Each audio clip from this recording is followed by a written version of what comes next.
everyone. Thank you for joining us on Meet Me at the SPCA. My name is Jim Boudreau. I'm the Executive Director of the Tompkins County SPCA. In a few minutes, we're going to head over to our shelter and check in with our wonderful volunteers, Liz and Tanya, who will be featuring several of our available animals that we have for adoption.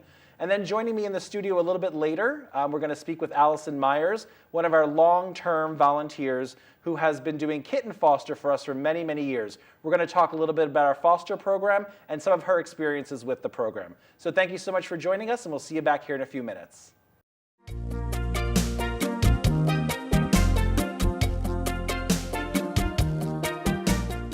This is Topaz. He's 2 years old. He has beautiful glints of gold on his shiny coat, just like the gemstone topaz.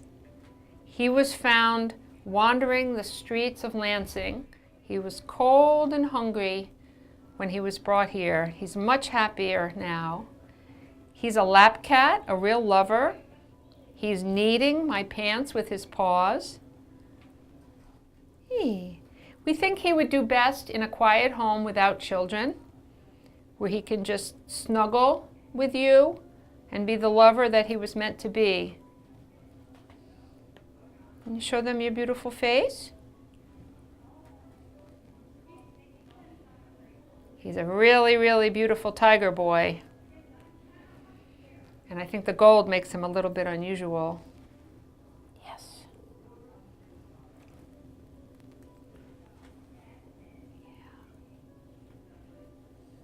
If you want a lap cat, keep you warm and give you lots of loving, Topaz is your guy.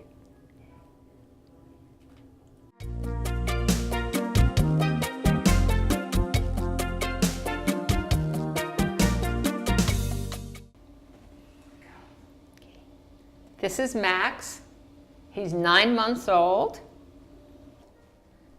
He's a little shy, but very playful. And he's a little lover and a purr machine.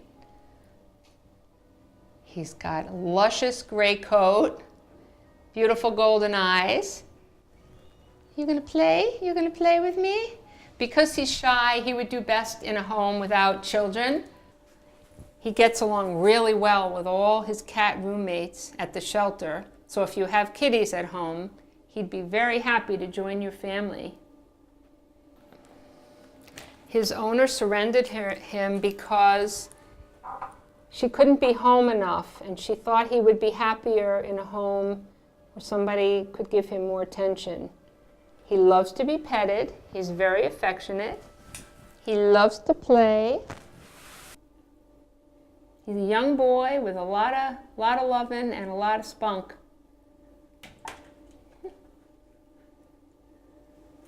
His first 2 weeks at the shelter, he was very scared and he wouldn't come out of his carrier, but now he's welcoming the new cats in his room, and he comes out for petting and he comes out to play. One volunteer described his nose as a pencil eraser nose. It's black on his gray fur. It's just beautiful. He's really blossomed just in the last few weeks. Some very lucky person is going to take Max home.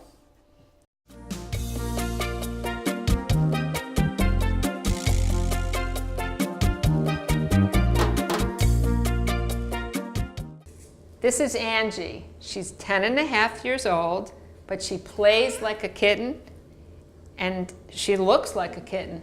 Gorgeous, gorgeous tortoiseshell coat, medium haired, long. Her previous owner had to surrender her because she couldn't afford her care.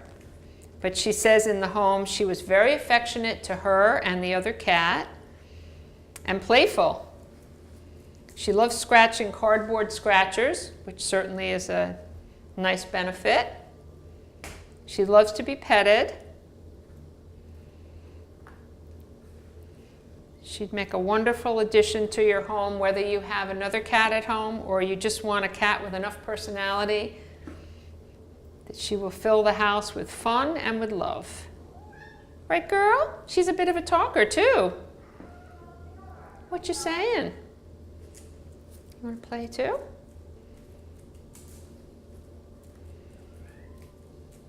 The volunteers just love her social nature, and when people come in and see her for the first time, they just gasp and they say, "Oh, what a beautiful cat." That's our Angie.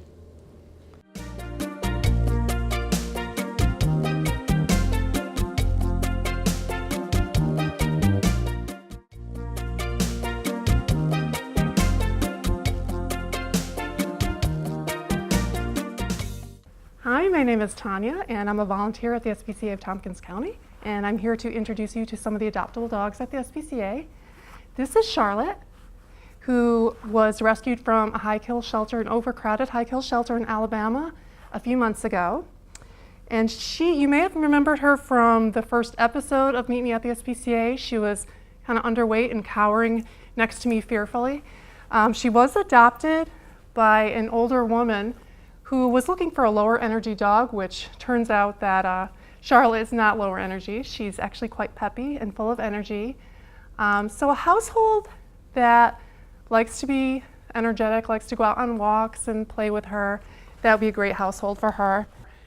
She is good with other dogs.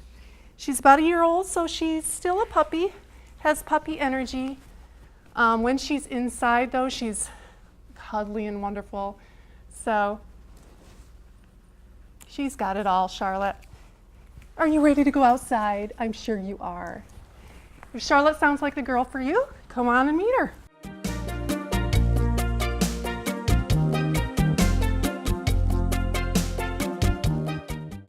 This is Greg, who is a 6-month-old mix of something with Shepherd. He was found tied up on a tree in Cass Park, kind of heartbreaking. He is a lover of everything and everyone. I just met him a few minutes ago and he came right up to me and licked my face and just wanted to be my best friend. And the same thing with the camera person, just went right up to her and licked her face. So he is just a bundle of love. He tested well with other dogs. He is a puppy, so he's still learning puppy manners, but look at this. This is pretty good for a puppy. Greg is great on a leash. I just took him on a walk. It was very easy. He has not been tested with cats, so if your household has cats, they can test him with cats here if you'd like. The SPCA is recommending a household where there's children no younger than about 10, simply because he's a puppy and he can be jumpy and happy, or a household with younger children that know how to behave with a puppy. So he's still learning his puppy manners, but he is doing wonderful, considering I'm keeping him still here in front of a camera. He's being wonderful. So if Greg sounds like the pup for you, come on in and meet him at the SPCA of Tompkins County.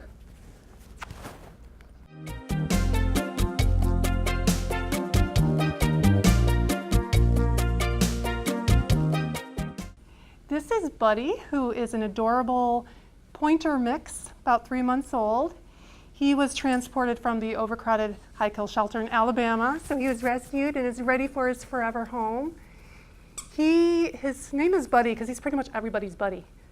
He is a puppy, so the household has to be willing to put in the time and energy it takes to train him. But look at him, he's so well behaved and loves a good treat, so I think he's very trainable.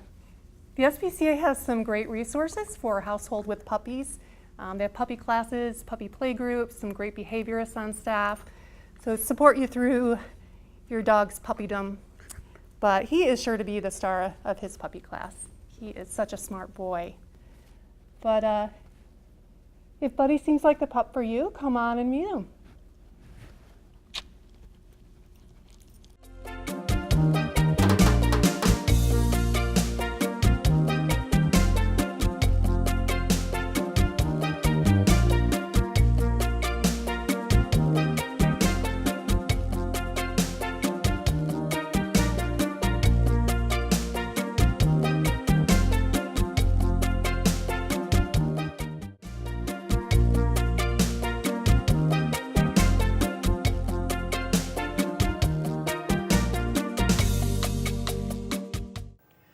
Thank you, Liz and Tanya, for featuring those animals. We'll hear more about them later in the show.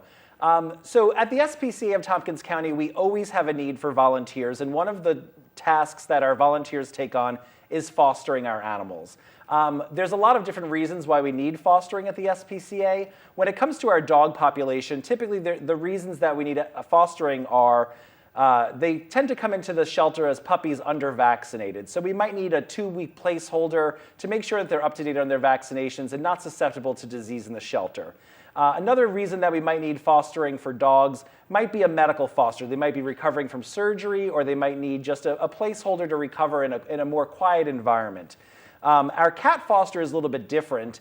Most of our cats are fostered when they're kittens, and the reason there is because they come in usually too young to basically be spayed or neutered. They need to gain weight. They've oftentimes been separated from their mothers. So we rely on an extensive network of foster families to get that work done for us. So joining us today is Allison Myers. Welcome, Allison. Thank you. Allison has been doing fostering for us for 15 years. 15 years, and is not only a foster family for us and fosters multiple kittens a year, but also trains other foster families on how to do the work that she does.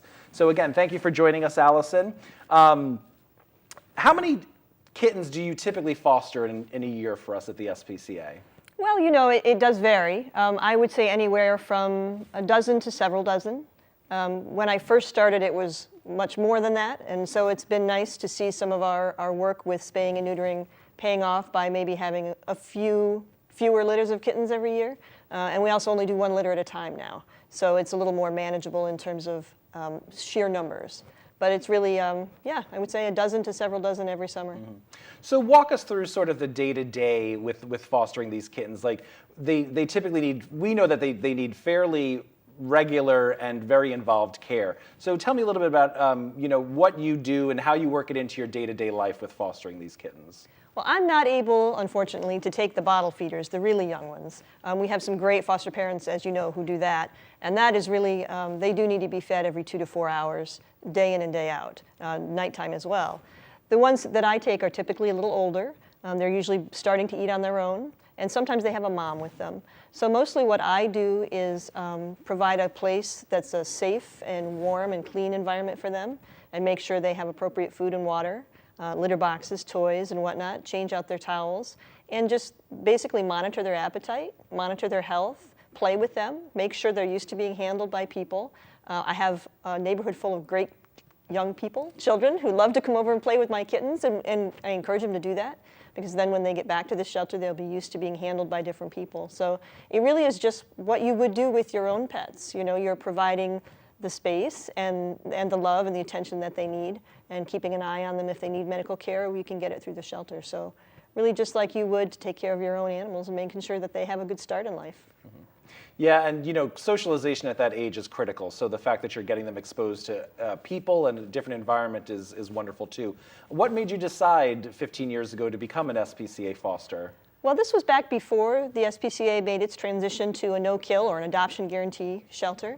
And so at the time, it was still a risky place to be if you were a cat or a kitten who was sick, or a kitten who was too young to be spayed or neutered or vaccinated.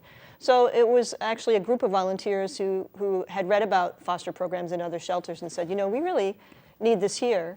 And it just provides, it's something that you can do, even if you don't, I don't have millions of dollars to endow the SPCA or, build a wing in my name. But darn it. I know, someday. But what I do have is I do have space in my house, and I do have time, and I do have the willingness to help out. And at the time, it really was literally saving some lives who otherwise wouldn't have made it out of the shelter. And even now, it's an integral part of what we do. And it provides, we are able to take in so many more animals and take care of so many more animals than we would if we only had the space at the shelter. So I decided to do it because I love animals, I love cats, and I thought it was something that I was able to provide, something that was within my means to do. No, you're absolutely right. We see generally on the order, and like you said, it varies year to year, but typically at the SPCA, we see somewhere between 300 to 450 of these kittens that come through. And again, I don't think people realize how susceptible they are to disease in that environment. They're not fully vaccinated, so they can, unfortunately develop upper respiratory infections, and they need time in the infirmary and additional medical care. So often I like to say, when it comes to these foster families, families, they really are the ones saving the lives in these situations, because if they had to run through the shelter system, and I know every year there might be some that don't make it, and we realize that, not every kitten is going to be born as healthy as we like them to be, and some of them might not make it through this process, but you guys are really saving these lives annually, because their chance of survival will be a lot less if they didn't go through the foster system. What are some of your biggest challenges that you see year to year? I know you don't do the bottle feeders, which I know some of our volunteers, they're up every few hours, they've got the bottle out, they've got to feed them throughout the night, which is incredibly labor intensive. But what are some of the challenges you see with our regular cat population that you might foster for us? Well, you just alluded to it a minute ago in terms of the health problems. When you have kittens who are sick, nobody wants to see baby anything being sick. And kittens, as you said, their immune systems aren't developed yet, so they can not only carry more germs, but are more susceptible to the effects of the germs. So it can be a challenge when you have sick kittens, just in terms of keeping them clean, keeping them fed, making sure that they get their medication, and really just kind of supporting them through it so they come out the other end and can be healthy enough to be adopted. As a new foster parent, and the question I get most often from people when I'm speaking to them about the foster program is, how do you ever give them back? Right. And so everybody wants to know that. And that is, when you're a new foster parent, I have to admit, it is a bit challenging the first few times, because you've had these kittens or cats in your house for anywhere from a few days to sometimes it could be a couple months if they come in as newborns. So it can be tough. You get attached to them, you get to name them, you cuddle them, you feed them. And then you take them back, and you don't always know who took them and what happened to them. So that can be a challenge at first. And we certainly have other foster parents who have been through it and can support new foster parents through that, can talk to them about that. And we have a great system where we have volunteers who call adoptive homes after 2 weeks and then post that update about how that kitten's doing in our volunteer community message system. So we do get to know that they get adopted and that they get good homes. But it can be some work, especially, the bottle feeders, you have to be up every couple hours. But even if you're not bottle feeding, there can be some challenges along the way, but it is rewarding. Absolutely. And we joke sometimes that we lose foster families every year because they adopt. But just because you adopt some of these animals or have animals existing in your home doesn't mean it's not a good opportunity for you to continue to do foster. You, for us, have been wonderful about, along with some of our other cat fosters, going out and doing home visits to make sure that the house is set up properly for fostering. Can you tell us a little bit about what we look for a good home for a foster? Sure, and I think you'll probably hear from Ashley later on some of these points as well, but we look for a proper space to keep kittens in. It needs to be separate from your other pets, because as we've talked about, kittens sometimes have diseases. We don't want your other pets catching anything from our kittens. So they need to have more or less a separate room, or something that can be created as a separate space and blocked off. It needs to be warm enough. Kittens need to be kept warm. And there needs to be free of things like tangling electrical cords that they could chew on or get tangled in, or plants that they can chew on, or small spaces they can crawl into and get stuck. So we look for a clean space, a safe space. And we just basically want to talk to folks and make sure they understand what the program is and what they'll need to watch out for. We have a great manual written by our veterinary staff that tells all about what kittens at various stages need. And we have a great veterinary staff that will back us up. Anytime a foster parent has a concern, there's a vet on call 24/7, and we can get a hold of those folks, and they can let us know what's needed and can treat the kitten if they need it. Definitely. Because the kitten foster is so specialized, as you know, we do several fairly intensive and in-depth volunteer orientations specifically for foster parents. But what is some advice you'd give to a new foster family looking to foster? I would just say, first of all, try it. It's great. It's an awful lot of fun. But I would say make sure that you ask your questions. Make sure you understand what you're getting into. It is possible, as you said earlier, that you may have kittens who don't make it. I have had kittens die in foster care, and I'm not a statistician, but I think in general the mortality rate in kittens is something like 10%. So it does unfortunately happen, and be prepared for that. Be prepared that you are going to give them back, and you may, you may. I have foster people who have adopted adoptive parents who adopted my foster kittens, who still years later, every now and then, will email me with photos and say, for sure. Do you remember so-and-so? Here's a picture of him. He's doing great. Right. So I definitely would say it's worth it. Make sure that you understand how to get a hold of people and that you're ready for the commitment. Agreed, agreed. Well, thank you so much for joining us. Your t-shirt is fantastic. Thank you. So we're gonna actually head back to the shelter now, and Ashley Fleming, who is our volunteer coordinator, is gonna talk a little bit more about the process that goes into becoming a foster family, talk about a little about our application process and who to contact if you're interested. So thank you so much, and after you hear from Ashley, we'll also be hearing from Olivia with some Happy Tail adoption updates and some follow-up on some previous pets that we featured on the show. So thank you again for joining us, and we hope to see you again soon.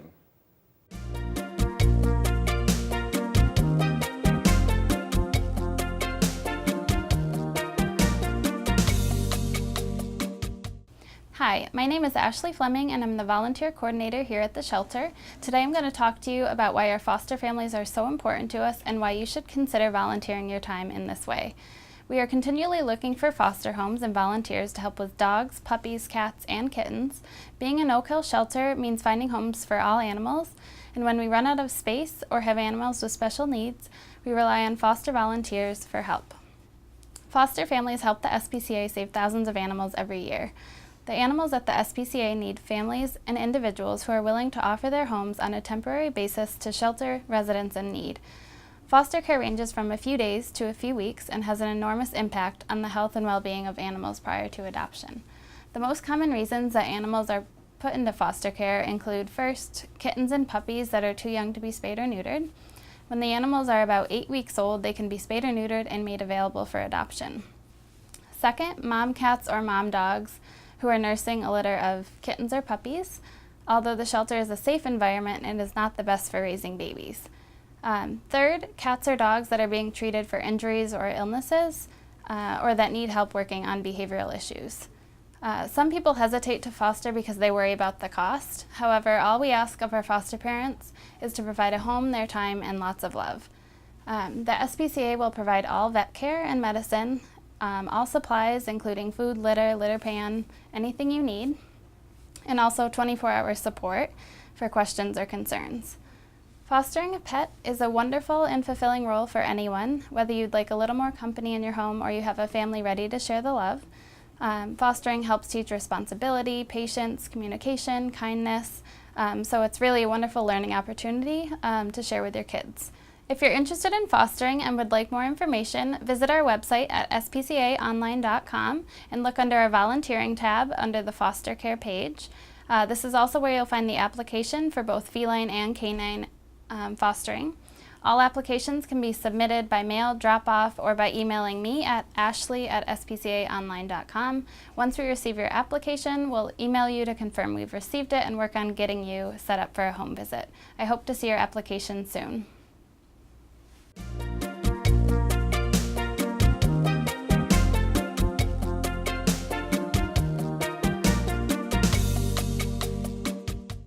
Hi there, my name is Olivia. I'm an adoption counselor here at the SPCA, and I'll be doing the Happy Tales for this segment.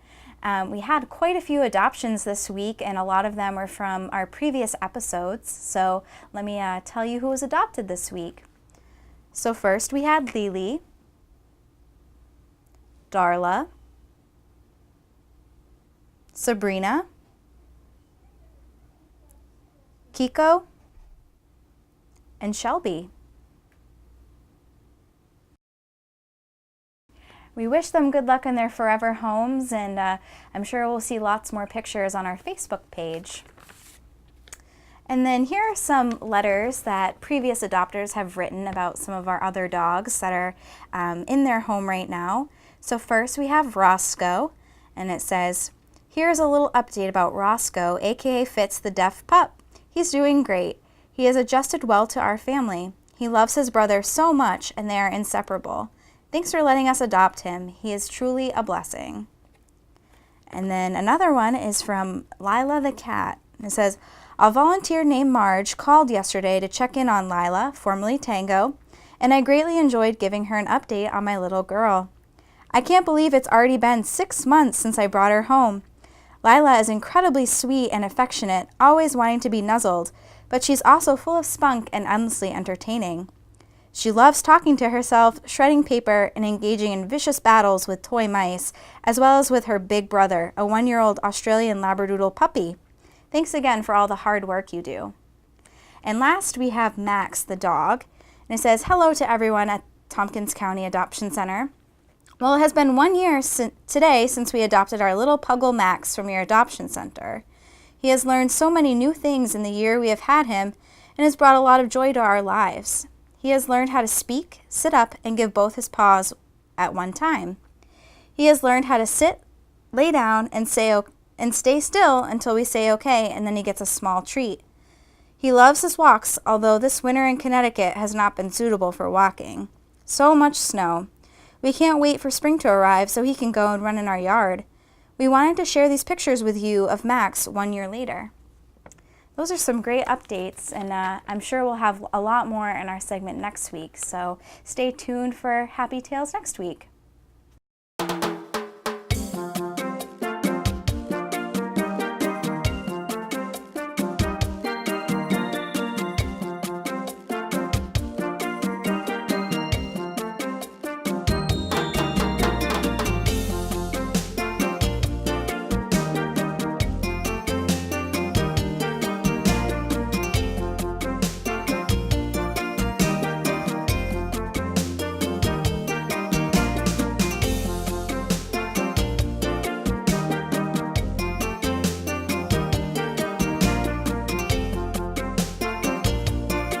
Come here, boy. I think we need a potty break.